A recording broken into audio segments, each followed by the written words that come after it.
말씀 나누겠습니다. 우리는 지난주에 그일라를 구원한 다윗을 보았습니다.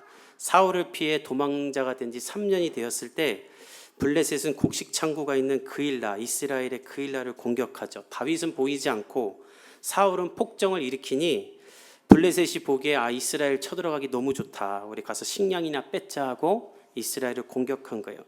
그 소식을 들은 다윗은 하나님 앞에 기도합니다. 하나님, 제가 그일라를 구원하기 위해 블레셋을 쳐도 되겠습니까? 근데 사실 우리가 성경을 잘 보면 이 질문은 다윗이 할 질문이 아니라 사윗이 할 질문이죠. 여러분, 이스라엘이 블레셋에게 공격을 당했으면 누가 이스라엘을 지켜야겠습니까? 왕인 사울이 지켜야죠. 근데 사울은 이 나라를 지킬 생각이 없어요. 사울의 생각에는 오직 다윗을 죽이는 것만 있어요. 그런데 다윗은 사울을 피해 도망하는 중에도 이스라엘을 구원할 생각을 하는 거예요. 형식적인 리더는 사울이지만 실질적인 이 나라의 지도자는 다윗이 되어 있는 거예요. 사실 어느 조직이나 형식적인 리더가 있고 실질적인 리더가 있죠. 아무 감투도 없고 지위도 없는데 이미 리더가 되어 있는 사람들이 따르고 좋아하고 그런 사람들이 있죠. 제가 얼마 전에 한 영상을 보는데 영화배우 이범수 씨가 어떤 프로에 나와서 자기가 가장 좋아하고 멋있어하는 배우 중에 하나가 정우성이라는 거예요. 그래서 잘생겨서 멋있었다고 하나보다 했는데 알고 봤더니 이범수 씨가 이렇게 단역을 할 때, 그러니까 아무도 알아주지 않는 배우일 때 그냥 막 촬영을 하다가 식사 시간이 돼서 식당에 가서 밥을 먹는데 본인들 단역 배우들끼리 이렇게 앉아 있는데 밥이 오면 자기들을 안 주고 자꾸 나중에 온 스태프들을 먼저 주더래요. 근데 이제 워낙 단역이니까 우리가 먼저 왔어요 이 말도 못하고 그냥 계속 기다리고 있는데 정우성 씨가 그걸 보더니 다른 곳으로 가는 밥을 향해서 글로 갈 거 아니라고, 저기 배우들 지금 계속 못 먹고 있다고. 그러니까 나중에 봤더니 이범수 씨가 나중에 봤더니 정우성 씨는 촬영하는 내내 그 촬영장에서 리더가 돼서 소외되는 사람들 없도록, 억울한 일 당하는 사람 없도록 아주 알아주지 않는 사람들도 잘 챙기고 있는 걸 봤다. 그래서 정우성은 생긴 것뿐만 아니라 정말 멋있는 사람이다. 그냥 그 배우의 주연 배우 하나지만 그 촬영장의 리더가 되어 있는 것이죠. 다윗도 그런 사람입니다. 도망자이나 실질적인 이스라엘의 왕으로서의 역할을 하는 거예요. 하나님은 그런 다윗을 기뻐하시고 다윗에게 가서 치고 구원하라, 그렇게 명령하십니다. 그래서 다윗이 사람을 모으고 블레셋을 공격하러 가려고 하는데 다윗의 백성들이 반대를 해요. 지금 누가 누구를 구원합니까? 사울이 우리를 죽이려고 계속 쫓아다니는데 우리가 지금 도망 다니고 있는 판에 누구를 구원합니까? 게다가 전쟁을 했다가는 우리 위추가 노출됩니다. 하지 맙시다. 그러니까 백성들의 말이 틀린 게 하나도 없으니까 다윗이 머뭇거리다 다시 기도를 해요. 그래서 하나님은 어떻게 말씀하시는가? 가서 구원하라고 합니다. 왜냐하면 하나님은 다윗과 이 공동체를 향한 다른 관점이 있는데 도망 다니고 있으나 다윗과 이 공동체는 여전히 하나님께 선택받은 사람이며 이스라엘의 왕이 될 것이라는 사람이란 것을 그들 스스로가 자각하기 원하셨던 거예요. 그래서 도망자일 때도 이스라엘의 왕으로서의 삶을 살게 하시는 거예요. 저와 여러분이 삶의 어려운 순간에도 하나님의 자녀로서의 삶을 포기하지 않기를 예수님의 이름으로 축복합니다. 다윗은 그렇게 행하다가 오늘 또 어려움에 빠져요. 우리 6절을 한번 같이 읽어봅시다. 시작. 아히멜렉의 아들 아비아달이 그일라 다윗에게로 도망할 때에 손에 예봇을 가지고 내려왔더라. 우리가 사무엘상 23장을 쭉 1절부터 읽다 보면 이 6절이 조금 스토리를 끊게 만들어요. 좀 특별해요. 이 절이 차라리 없으면 스토리 전개가 쉬워요. 근데 왜 성경 기자는 뜬금없이 6절을 넣냐면 이 아비아달이 다윗에게 에봇을 가지고 왔다는 것이 이 23장에 있어서 굉장히 중요한 내용이기 때문이에요. 에봇은 제사장이 그 임무를 수행할 때 있던 옷입니다. 우리 시대로 따지면 목사님들이, 저희 교회는 안 입지만 또 여름엔 더우면 또 양복도 잘 안 입지만 전통 교회들은 목사님들이 설교할 때 가운을 입잖아요. 그것처럼 제사장들이 예배를 집도할 때 입던 그런 성이에요.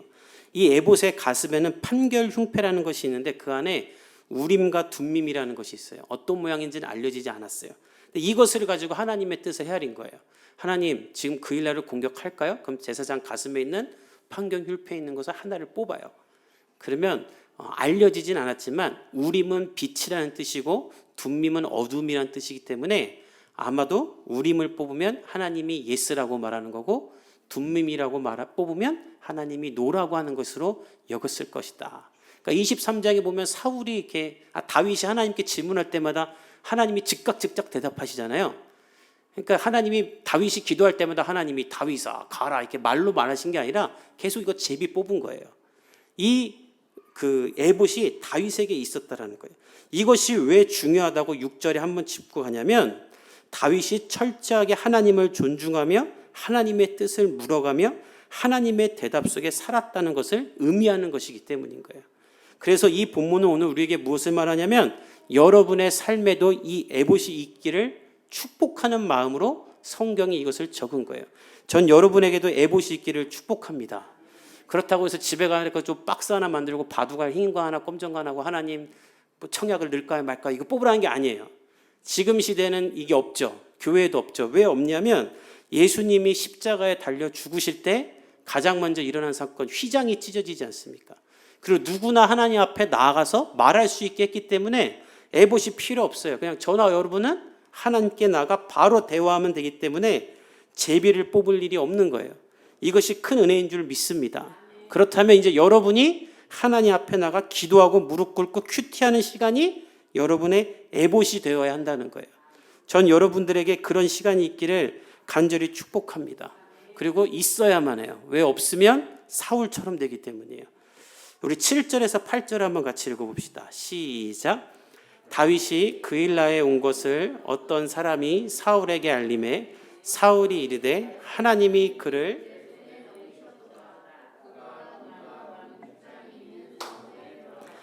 갇혔도다. 사울이 모든 백성을 군사로 불러 모으고 그일라로 내려가서 다윗과 그의 사람들을 애워싸려 하더니 다윗이 그일라에서 블레셋을 무찔렀다라는 이 소식이 사울에게 들어갑니다.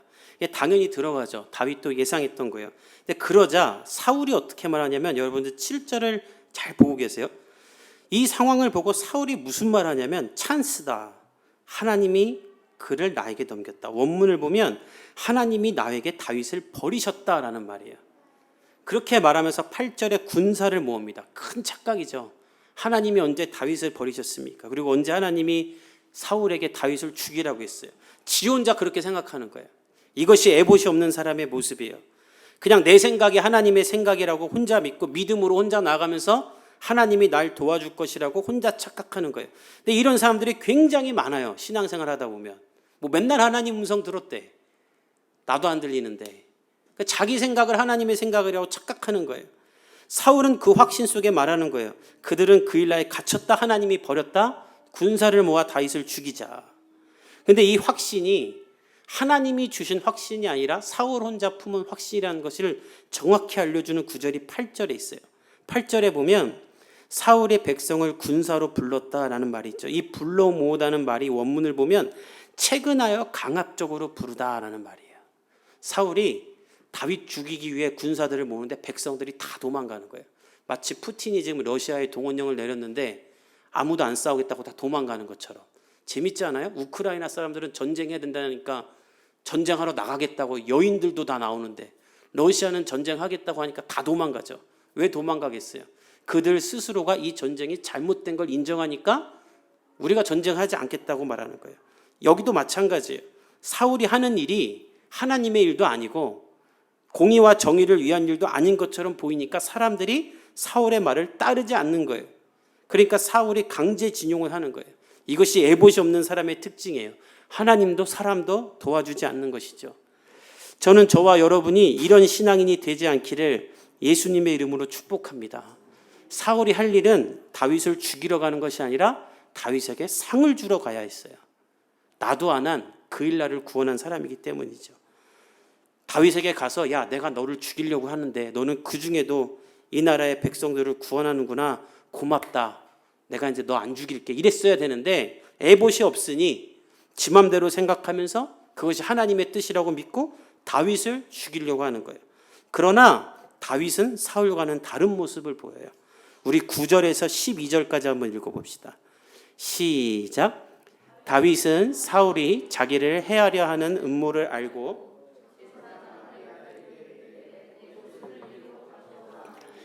다윗이 이르되 이스라엘 하나님 여호와여, 사울이 나 때문에 이 성읍을 멸하려고 그일라로 내려오기를 꾀한다 함을 주의 종이 분명히 들었나이다.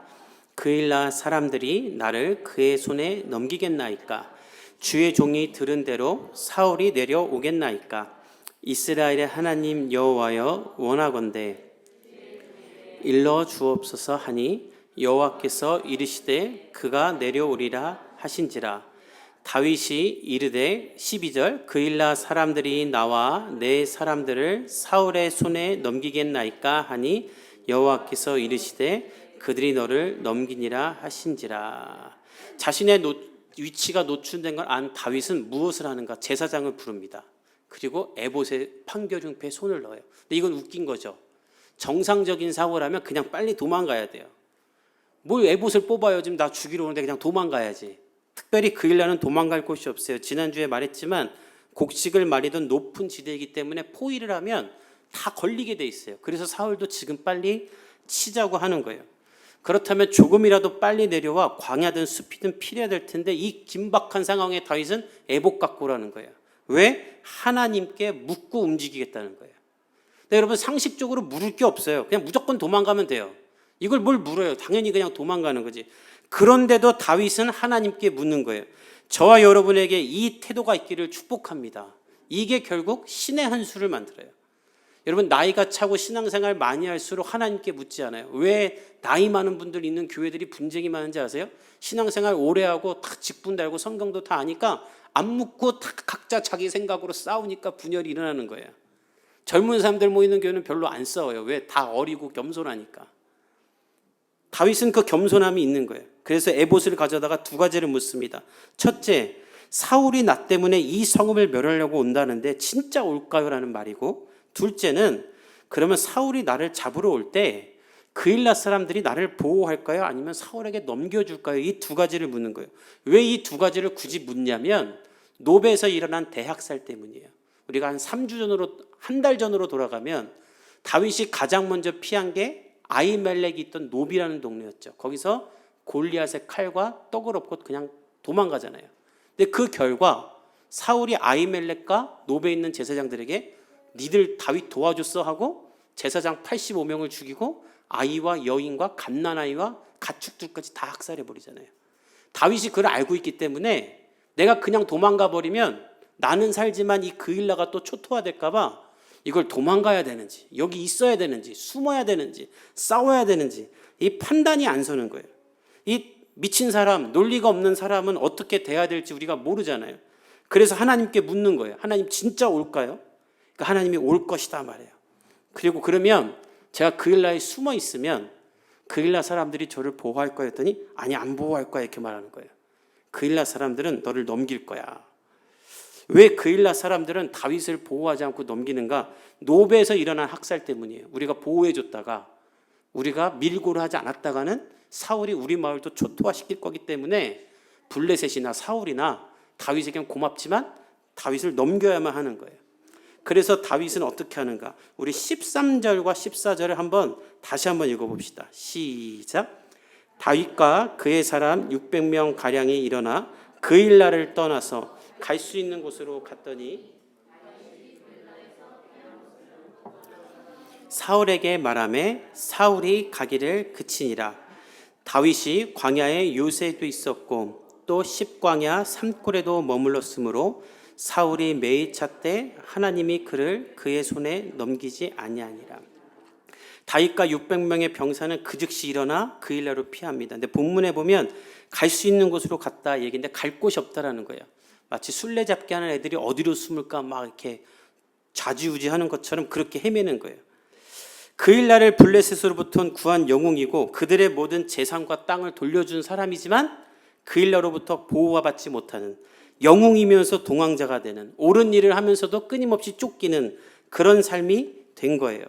이순신 장군을 그린 한산이라는 영화를 만든 감독의 인터뷰를 보니까 이순신 장군도 그랬다 그래요. 일본 무찌르고 나면 선주에게 고문당하고 일본 무찌르고 나면 상을 주는 게 아니라 너 죽이진 않겠다 이러고. 그러니까 영웅들에게는 참 이 영웅과 도망자라는 신세가 동전의 양면 같은 것 같아요. 근데 중요한 건 우리도 그렇죠. 여러분들 회사에서 직장 생활에서 다 이런 현실에 있지 않습니까? 남들이 하기 싫어하는 일, 남들이 저지른 일 수습하고 처리하고 나면 알아주기는 그냥 누가 하라고 그랬냐, 왜 나서서 네가 해놓고 알아달라고 하냐, 이런 말 듣고 그럼 때려치고 싶고, 이런 게 우리의 현실이죠. 그러니까 다윗처럼 우리도 다 살고 있어요. 근데 중요한 건 다윗은 이런 현실 가운데 그일라 사람들을 원망하지 않아요.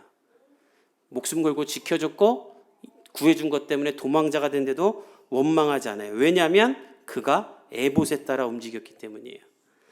자신의 의리와 혈기와 정의와 신념에 따라 구원했다면 서운했을 거예요. 그러나 하나님의 명령에 따라, 하나님의 뜻에 따라, 하나님이 원하시는 일을 하나님이 원하는 대로만 그저 했기 때문에 그는 서운한 게 없어요. 다만 나는 하나님과 함께 일했었던 것 뿐이에요. 저는 이 마음이 우리 가운데 있기를 바랍니다. 그렇지 않으면 다 서운해요. 다 상처받아요. 다 계산하게 되고 다 원망스럽고 사람 못 믿고, 우리가 왜 교회에서 회사에서 서운하고 어려운 일이 생기는가, 상처를 받는가, 가만히 보면 내 안에 생색내고 싶었던 게 있는 거예요. 그러나 하나님의 명령에 따라 순종했다고 생각하면 뭐가 서운합니까? 하나님의 영광스러운 일에 내가 쓰임받은 건데 그냥 털고 떠나면 되는 것이죠. 여러분들의 회사에서도 그렇게 일할 수 있기를 간절히 바랍니다. 하나님은 여러분을 인정하고 기억하실 거예요. 하나님이 여러분을 보호하시고 더 큰 위로를 주실 거예요. 그것이 오늘 성경 구절에 있어요. 여러분 13장 14절에 보세요. 그일라를 피하니까 목적도 없이 피하죠. 그렇게 피하니까 사울이 쫓아오기를 멈춰요. 그리고 나중에 사울이 다시 다윗을 매일 찾는데 찾지를 못해요. 이 매일 다윗을 찾았다라는 14절의 말씀은 집요하게 찾았다는 것인데, 하나님은 사울의 손에 다윗을 넘기지 않았기 때문에 사울이 아무리 찾아도 다윗을 발견할 수 없는 거예요. 우리가 하나님 앞에 살아가면 하나님이 우리를 이렇게 지키고 책임지시는 줄 믿습니다. 그리고 뿐만 아니라 큰 위로로 우리를 덮으세요. 그것이 15절과 18절에 있어요. 우리 한번 같이 읽어봅시다. 시작. 다윗이 사울이 자기의 생명을 빼앗으려고 나온 것을 보았으므로 그가 십광야 수풀에 있었더니 사울의 아들 요나단이 일어나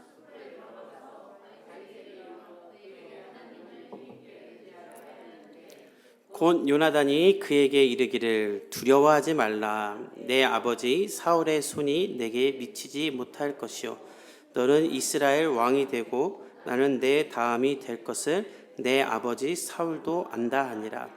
두 사람이 여호와 앞에서 언약하고 다윗은 수풀에 머물고 요나단은 자기 집에. 다윗은 사울을 피해서 십광야로 sus습니다. 22km 정도 도망간 거예요. 정신없이 도망간 거예요. 그러자 다시 사울이 다윗을 찾으러 와요. 그때 다윗은 십광야로 숨는데 그 소식이 전해지자 요나단이 다윗을 찾아와요. 아마도 요나단은 사울이 다윗을 찾으러 갈 때마다 같이 나갔던 것 같아요. 다윗을 보호해 주려고.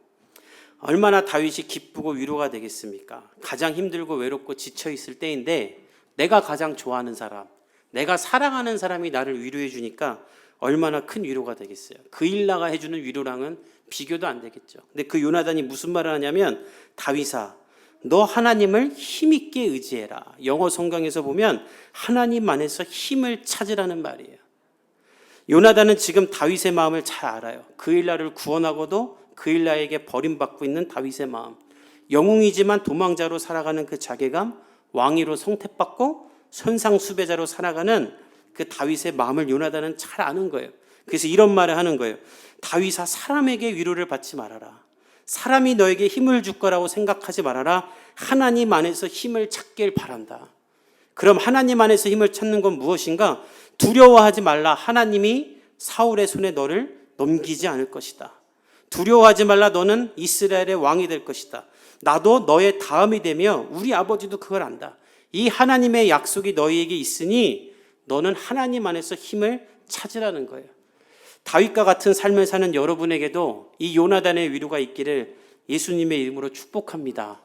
하나님 안에서 힘을 얻으십시오. 하나님이 우리를 지키고 보호하시고 사용하실 줄 믿습니다. 비록 한계가 보이고 헤매이고 있을 때에도 하나님을 바라보고 나아가면 하나님이 우리를 높이실 거예요. 세상이 아무리 크고 내가 아무리 작아 보여도 낭망하지 말고 하나님을 바라봐야 됩니다. 한계를 느낄 때는 있죠. 저도 한계를 느낄 때가 있어요. 제가 지난주에 그런 사건이 있었어요. 이제 곧 있으면 할로윈이죠. 여러 번 말했지만 제가 한 번 더 할로윈을 말하겠습니다. 이 할로윈은 2500년 전에 아일랜드 지방에 살던 켈트족이 행하던 축기행이에요. 그 사람들은 11월 1일을 겨울로 여기는데 이 겨울이 되면 귀신들이 돌아다닌다 여기고 11월 1일 하루 전날 10월 31일 날 귀신을 쫓아내야 되니까 귀신보다 더 무서운 귀신 분장을 하고 호박을 귀신으로 깎아서 집 앞에 둬서 귀신이 귀신을 쫓게 만드는 문화를 만든 거예요. 이게 성경에 나와요. 예수님이 귀신을 쫓을 때 그 지도자들이 바알세불의 힘을 빌려서 귀신을 쫓는다. 그러니까 더 큰 귀신의 힘을 빌려서 작은 귀신을 쫓는다 하죠. 이게 그때부터 있었던 거예요. 이 날에는 사탄주의자들이 제사를 드리기도 하는데 샤맨이라는 신에게 처녀를 죽여서 바치는 제사를 드렸고 처녀를 안 데려오면 그 마을을 불태우기도 했어요. 이게 할로윈이에요. 천주교가 이 문화를 뿌리 뽑지 않고 이걸 재밌게 사탕 주고받는 날로 만든 거예요. 그래서 지금도 사탄주의자들은 이 10월 31일 날 그런 예식을 치른대요. 근데 놀라운 건 우리 하나님이 이 10월 31일에 마틴 루터를 통해 종교개혁을 일으키신 거예요. 아멘. 근데 사단이 아무도 종교개혁 일을 기억 못하게 하고 할로윈 파티만 하게 만든 거예요. 예수 믿는 사람도. 제가 이 이야기를 엄청 많이 하고 다녔어요. 가는 데마다 다른 교회 갔어도 할로윈을 예수 믿는 사람 안 하게 하려고. 근데 지난주에 어린이집 끝나고 저희 딸이 할로윈 호박을 들고 나오는 거예요. 그래서 저를 보면서 아빠 할로윈이야 하면서 사탕을 제가 좌절했어요. 그래서 제가 저희 딸 아이가 다니는 어린이집 원장님이 예수 믿는 분이라 안 하시거든요. 그래서 이거 누가 줬니 했더니 딸의 친구 엄마가 호박 바구니에다가 사탕을 넣어갖고 단 하나 줬다는 거예요. 아빠 할로윈이야 귀엽지 이러니까 제가 미치겠는 거예요. 그래서 네 살한테 설명을 해야 되나 말아야 되나 설명했어요. 여원아 이거는 귀신을 무서워하는 사람들이 귀신보다 더 무섭게 귀신으로 분장해서 귀신 쫓는 거야. 그러니까 우리는 하나님이 있지. 그러니까 안 해도 되는 거야. 근데 제 딸이 웃으면서 아빠 알아 재미로 하는 거야. 괜찮아 이러는데 할 말이 없는 거예요. 제가 그렇죠. 재미로 끝나는 거죠. 재미로 하는 거죠.